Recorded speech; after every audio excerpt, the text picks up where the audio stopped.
It is December 23rd, 2024, and Israel is now claiming that it is ready to take on Yemen. Netanyahu is saying he has plans to target Ansar Allah after multiple missiles from Yemen landed in central Israel. So, what does this mean for the broader regional conflict? As the US and the UK have gotten very involved with strikes of their own in Yemen, as the US itself claims that it was just a friendly fire incident when one of its FA-18 fighter jets was shot down. And Yemen is claiming that they were actually much more involved than the US as well, willing to say that they were. So, what actually happened there, right? Will we ever know? And we also took a look at what's going on over in Ukraine, where you have the director of the CIA going to meet with Zelensky in person in Kiev. You also have Moscow in a position where it has now been attacked multiple times coming from the US through Ukraine, and they have vowed retaliation. But what will that look like? Will there be any talks once the Trump administration gets into office? Well, we got into all of the latest with the special guest earlier. So let's take a listen to that conversation now. Joining me now to discuss is international relations and security analyst Mark Sleboda. Mark, thanks so much for taking the time to join me. Rachel, thanks for having me. It's always an honor and a pleasure to be on the show. Always good to have you. Now, I want to get your take on the latest here because I know that the U.S. came out on Sunday and said that the U.S. Navy shot down its own fighter jet over the Red Sea in a case of friendly fire in which the two pilots safely ejected. But then Yemen comes out. They're claiming that actually they were the ones, right? That Ansar Allah shot down the jet in a firefight with the U.S. This comes as the U.S. is, of course, still illegally bombing Yemen on behalf of Israel and has been for months now. So how do you view this conflict? I mean, do we actually know what happened over the Red Sea, or does it just kind of get lost in this back and forth and this illegal conflict that the U.S. is engaged in? Yeah, so this latest iteration occurred over another Houthi missile attack in Tel Aviv, which the Israeli government claims hit a playground, I believe. Suddenly, after they've managed to shoot down nearly every Houthi missile, suddenly they were unable to shoot this one down, and it successfully hit a playground. I have some questions about that. I think it might be more likely that they actually intercepted it and knocked off course, and perhaps debris from it fell into this playground, and they simply don't want to admit that, but that's almost normal for these circumstances. But we don't know. All we have at this point is what the Israeli government was telling us. Israel has the Israeli Air Force has been conducting now several rounds of airstrikes in Sana'a, and now they're joined by the U.S. as well. While these airstrikes, for the first time, targeting the Houthi-held Yemeni capital of Sana'a, supposedly targeting infrastructure, air defenses, missile defense points, command and control. But also attempting, obviously, to destroy the ports. By and large, this seems to be a punishment campaign. They were even supposedly targeting tugboats. I don't actually see that tugboats in Sana'a are probably a military threat to the U.S. Navy, but it's been a while since I've been out of the U.S. Navy, so maybe things are worse than I know. But obviously, this is a punishment campaign. In the midst of this, Yemen, no stranger to being bombed, having suffering U.S.-backed Saudi airstrikes for years now. They probably, this is, not something that they are not used to weathering. I'll just say it that way. They responded with a joint cruise missile and drone attack on the U.S. aircraft carrier group that was carrying out the attacks. Now, what a U.S. F-18 went down The two pilots did manage to eject and were recovered. We've got two different versions of what happened. The U.S. version says that they were shot down in a friendly fire incident, which is entirely possible. There's lots of air defense going around in the sky. Jets are, trying to help out to take down these cruise missiles and drones. It's a pretty frantic situation. I remember Western media mocking a handful of Russian friendly fire incidences over the last couple of years in similarly tense situations like this. And I'll simply say, regarding this, what I did then is that these are very complicated, intense situations, and mistakes happen. Right now, the Houthis, the Ansar Allah movement in Yemen, are telling us something very different. That they managed to bring down this F-18. Now, the statement that I have seen regarding this from the Yemenis media outlets, translated into English, seems to indicate that it was brought down as a result of their drone and cruise missile attacks on the U.S. fleet, which seems kind of strange because I doubt that either a drone or a cruise missile brought down an F-18. Now, it is entirely possible that Yemenis air defense, such as they have it, was active during this time, and that could have done it.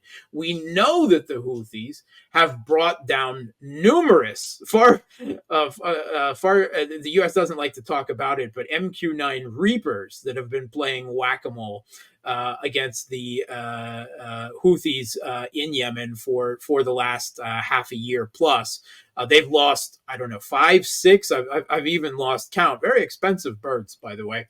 Now, it is much easier to take down a relatively slow MQ-9, a Reaper, compared to a F-18, but it's certainly not outside the realm of possibility. But whether it was a friendly fire incident or Yemeni air defense, we simply don't know. We don't have any evidence at this point, and it's just a he said, she said. And frankly, either one could be either lying for their own purposes, right? The U.S. never wants to admit that the Yemenis were actually hitting them and taking down their things, which is why they never like to talk about the Reapers being shot down. Yemen is or has been, at least in the last few years, one of the poorest countries in the world. So they don't really want that on their record, that their, multi-million-dollar drones and aircraft are being brought down by the Houthis. But, that is certainly a possibility, and this, a friendly fire, is equally possible. And we simply don't have enough evidence to make a judgment call which one at this point. Meanwhile, the U.S. and Israel and their allies will continue to play whack-a-mole against the Houthis, and doubtless they're going to kill a lot of people in Sana'a and do a lot of infrastructure damage. But like I've said before, the Ansar Allah movement, the Houthis, they have weathered years of U.S.-backed Saudi airstrikes and still come out punching.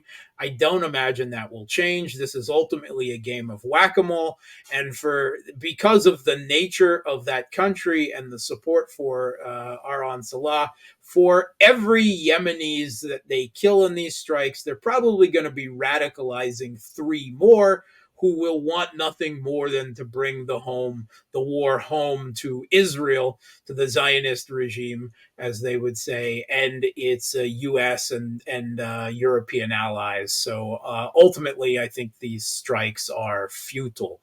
But, it is a necessity of showing strength, and that is exactly what the Pentagon admitted before, that their strikes inside Yemen weren't going to stop the Houthi blockade of Israeli and Western shipping through the Red Sea, but they needed to show strength. How exactly strength is showed by hitting things that aren't going to meet your goals, I'm not exactly sure, but that's the way the media and military cycle works. Yeah, that's really got to sum up the US government there, that they're like, look at us, we're doing something. Is it accomplishing anything? No. Are we wasting millions, if not billions of dollars along the way? Yes, but they still keep doing it anyway. Now, speaking of Yemen, and as you noted there, I did think it was interesting that you had not just one, but at least two missiles that landed in central Israel. One of them hit a public park, one of them apparently hit a school. Now, there weren't any casualties in the first one. There were about 24. I think they said mildly injured people in the second one. Interesting way to describe it. But now you've got Israel in this position where they're saying, okay, we're taking on Yemen, right? Netanyahu is vowing an aggressive response. Israeli officials are even calling for a direct attack on Iran because, of course, all roads lead back to Iran. Ansar Allah cannot do anything just by themselves. It has to be not just Iran backed, but as if Tehran is the one controlling everything. So, what are the concerns for how this may escalate? I know that, Israel is in a position where they have taken on Hamas, Hezbollah, Iran to a certain degree, Syria, and now they're looking at Yemen thinking that they're just going to get away with whatever they want. I don't know if they really are underestimating what the Houthis are capable of, but how do you see this current situation for the region? Yeah, it's interesting because the report on this itself admits that the Israelis don't actually have complete control. Right. This is coming from Israeli intelligence. Israeli intelligence tells us that they believe that Iran doesn't actually have complete control of the Houthis. They have large autonomy, and the idea that they are, like say Ukrainian proxies are for the United States and the West is simply not the situation. But even if that's what Israeli intelligence assessment is, that not necessarily what is coming out of the mouth of the Israeli politicians, because the counter narrative is much more useful to Benjamin Netanyahu's desires, goals of a wider war with Iran that he can drag the U.S. Into. Once again, whether it's the United States and the United Kingdom or Israel, striking the Houthis in Yemen is largely a game of whack-a-mole, that ultimately the costs of that are going to be much higher than the results. And, we've seen this already admitted to in the Western media previously. The cost of air defense interceptor missiles, the costs of the missiles being used to strike in Yemen is, simply prohibitive, for the results that they have been achieving. In effect, they are conducting a war of economic attrition against themselves. And one of the reasons that is adding to the US's and the rest of the West's problem with not having enough air defense interceptor missiles is their attempts to play games with the Houthis in the Red Sea. And it has to be reminded that the reason, publicly stated and generally accepted as a real reason why the Houthis are engaging in their blockade of the Red Sea to Israeli and allied Western shipping, and are conducting missile and drone strikes on Israel, is because of the ongoing genocide of Palestinians by U.S.-backed Israelis. And the only reason right now, with Hezbollah effectively out of the game with a ceasefire, that is not in any stretch of the fashion actually being observed, at least by Israel, but Hezbollah has, obviously been fought to a draw.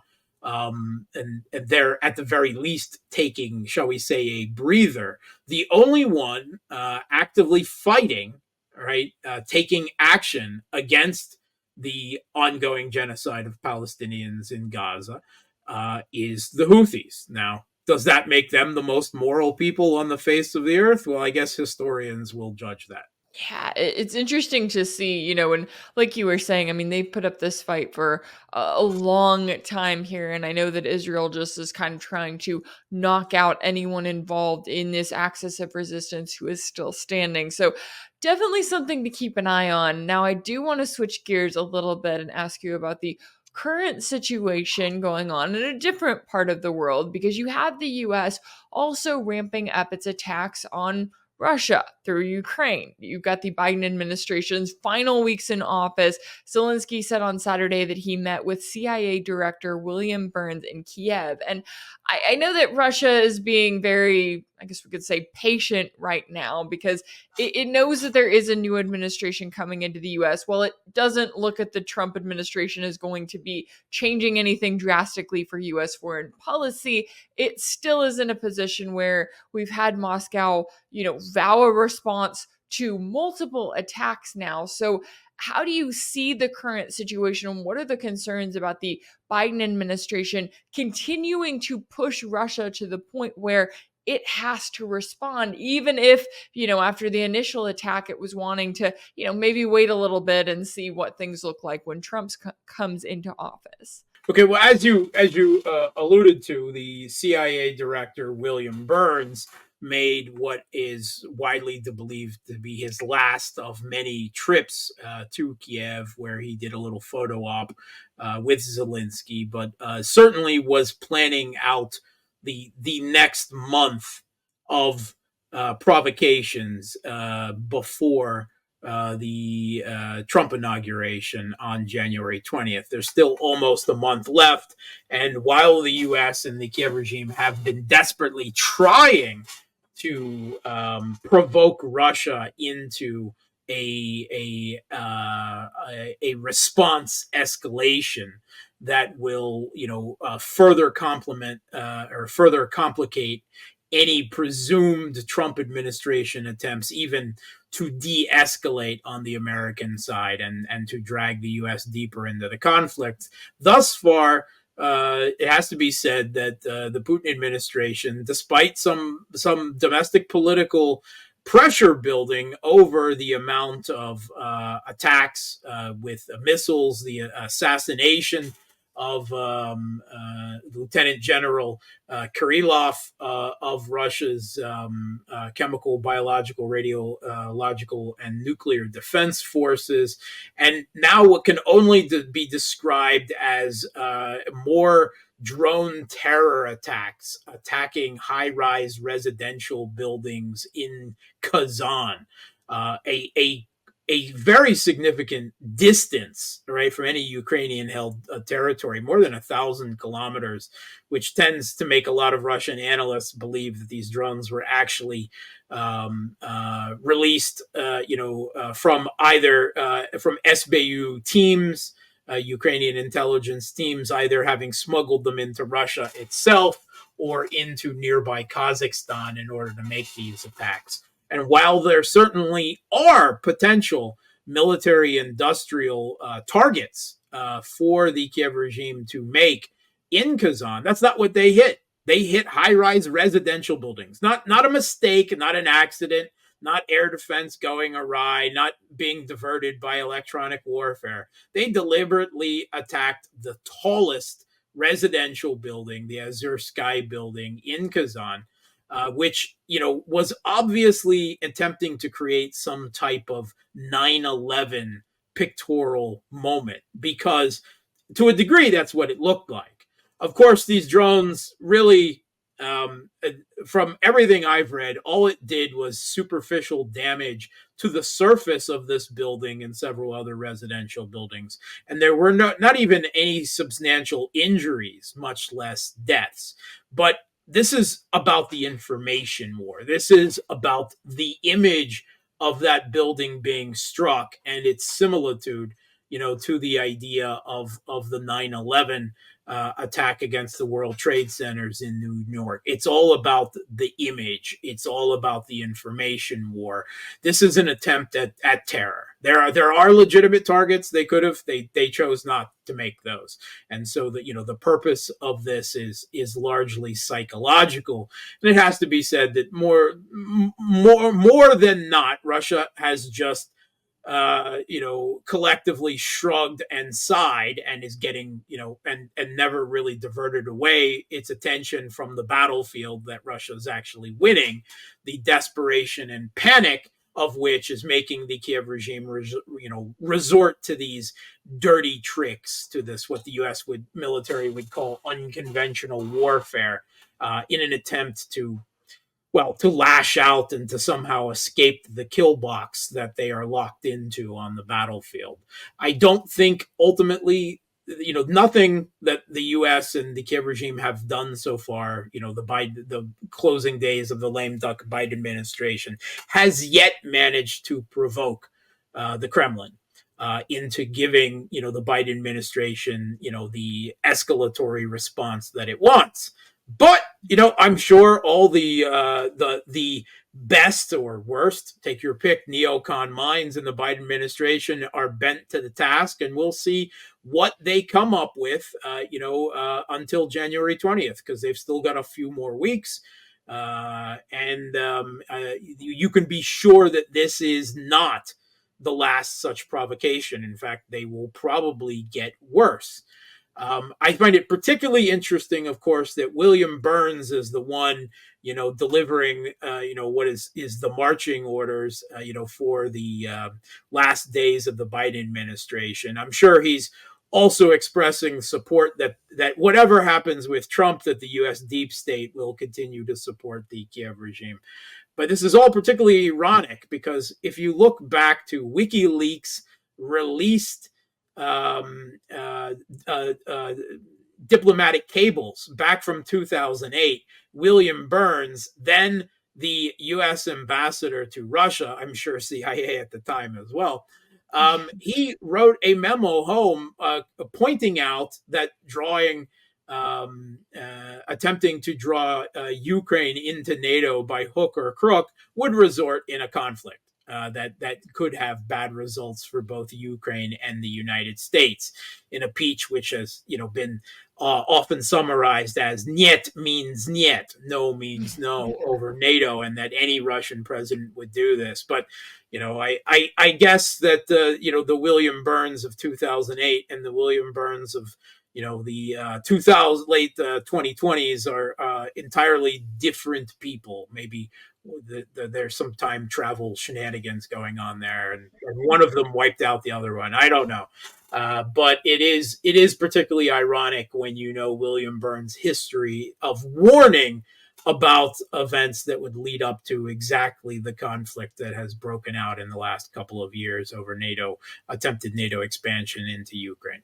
Yeah, it's almost like those old Trump tweets from, 2015, where you look back and you're like, okay, can you go back and talk to the person you were then? Because clearly you had it figured out and then something happened in between. Now, the last thing I wanted to ask you about was the possibility of talks, because I know that we heard from Russian President Putin on Thursday. He said that, hey, he's ready for negotiations. He's ready for compromises. He's ready to talk to Trump. But then he also said that he regrets not intervening in the Ukraine conflict sooner and not doing more to prepare Russia for the current war. Now, I know there are some people who think that Trump is going to come in and wave a magic wand and it's going to fix everything. I know that you're not one of those people.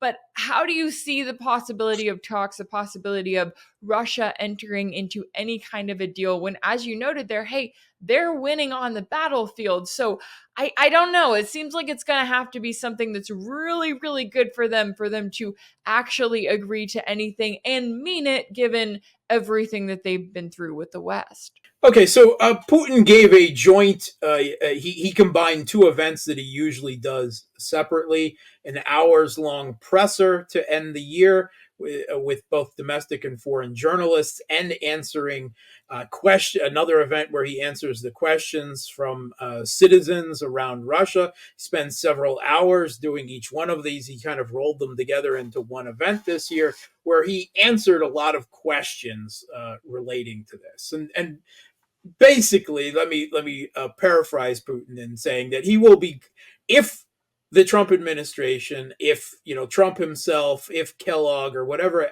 other envoy they wants to meet with Putin and or other Russian officials and discuss the conflict in Ukraine, that they're always willing to talk. They've always been willing to talk. However, negotiations, right, in the sense that it might involve a compromise on Russia's side, are not something that is up for Kremlin discussion, right? They have laid out their terms. They have laid them out repeatedly, right?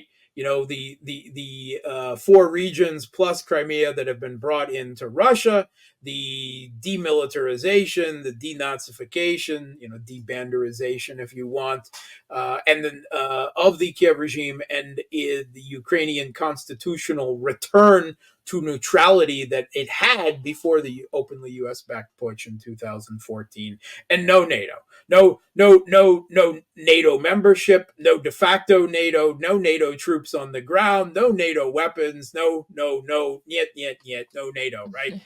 And there's no indication that the Trump administration, what we've heard from their envoys and people, is willing really to accept any of these terms, right? They're hoping to buy off Russia with, well, they won't join NATO for a few years. We'll revisit it then, and we'll, let you keep part of Ukrainian territory for now, although we're going to pump Ukraine full of weapons so we can take it back in a few years. And they're quite open about that in the Western media. And they think Russia's going to go for this under the threat of what? More sanctions, more weapons that Trump himself has admitted that the U.S. can't provide in the numbers needed, because the military-industrial complex isn't geared up for this type of war. I don't know. They have no leverage. Russia is winning on the battlefield. Russia is always willing to talk, but there's no reason to think that negotiations in the short or medium term are ever going to mean anything. And he has also pointed out that literally he cannot negotiate and come to any type of settlement with Zelensky. For one thing, Zelensky, there's still a dictate on the books in the Kiev regime forbidding them, including Zelensky himself, from conducting any negotiations with the Russians. Secondly, as Putin has repeatedly pointed out, that he considers, according to the Ukrainian constitution, Zelensky, his term of office has expired, and that he is not the legitimate president, and that anything that he would sign would have no legal or constitutional bearing in Ukraine for future administrations. And so it's pointless to even try to come to any settlement with them when it can't be reached. He suggested that if Zelensky actually has another election and is reelected. Well, I'm not so sure about that. I consider the entire regime illegitimate since 2014, considering that they've banned more than 20 political parties, including all of the political parties representing East Ukraine and all the leftist parties in the country. And they've banned all critical media. And, they're also going after the largest Christian church in the country, the Ukrainian Orthodox Church. And, you can't post anything on social media critical of the regime, or you'll find yourself in prison or at the front. I can't consider that anything even approaching a legitimate democratic process can occur while this regime is in power and keeps doing what it's doing. But if Putin wants to latch on to this technicality as pointing out the illegitimacy of Zelensky and his ability to negotiate on Ukraine's behalf, that's what they've decided on as the sticking point now. But who does that leave to settle things? Trump does not want to. Trump wants to try to play this as above the fray, as if he's an outside force that is trying to make Russia and the Kiev regime in Ukraine come to peace, rather than the fact that they're actually a party to this conflict that Trump is buying into and will own as he becomes the US president. And what's more, it's a conflict that the US is losing to Russia, which no president really wants on their record either. So I don't really see an easy path forward. No one has suggested what a deal acceptable to Russia in any realistic terms that Trump could possibly present. I simply don't think there is one, because whatever Trump's inclinations might be, whatever his negative opinions of Zelensky and the Kiev regime in Ukraine in general, he's still the US president, nominally in charge of the US blob and foreign policy elite. And that's not such an easy horse to get under control. He certainly couldn't do it during his whole first administration. Yeah, it'll be interesting to see what actually does happen. And I'm with you. I think that Trump is in for a bit of a wake-up call, maybe, right? He seems to think he's going to go in and meet with Putin and, tell him how things are going to be. And I think Trump may be in for quite a lecture, maybe some history lessons, and we'll see how that all turns out. But I really appreciate you joining me today to break down all of the latest here. International relations and security analyst Mark Sleboda, thanks so much for your time and insight. Thanks for having me. If anything in this video resonated with you, be sure to like it, share it with your friends, leave a comment. And as always, don't forget to subscribe. And if you want to keep up with all of my work, make sure that you're subscribed to my page on Substack. That's rachelblevins.substack.com. That's where you'll find ad-free videos and new weekly episodes of my exclusive series for paid subscribers called Sanction. You can also catch Sanction over on my page on Patreon. That's patreon.com/rachelblevins. As always, thank you all so much for all of your support, and I'll see you next time.